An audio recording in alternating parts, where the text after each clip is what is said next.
In this video, I'll be covering the online payment process.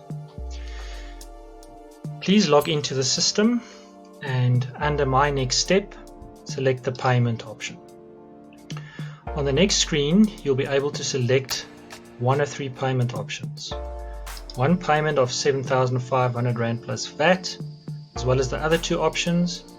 If you want more information on the various payment options, you can also have a look at our frequently asked questions page for more information.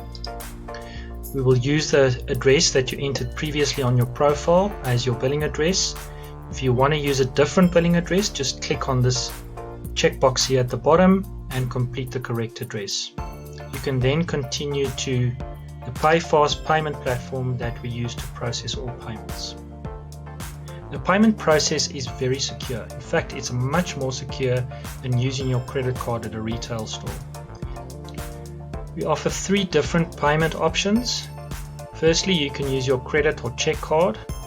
You can use instant EFT, which is like doing an EFT from your internet banking straight into our account, or you can use Zapper, which is a mobile payment platform. Please just note that if you selected a multiple payment option, you will not be able to pay using instant EFT or Zapper, but you will have to pay with a credit card. After selecting your option, you can simply complete the payment process. Do not close your browser while the payment is processing. Once you've completed the payment, you will be redirected back to our platform.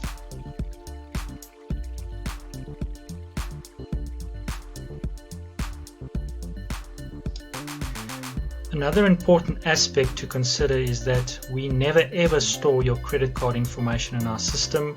We never store any banking details or passwords, so this process is fully secure. We cannot use your credit card detail for additional transactions.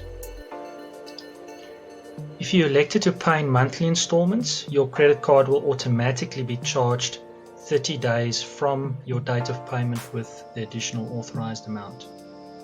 We will also send a receipt to the registered email address for your records. That's it for the payment process. The next step in the process would be to capture the information for your settlement agreement, but I will cover that in a separate video.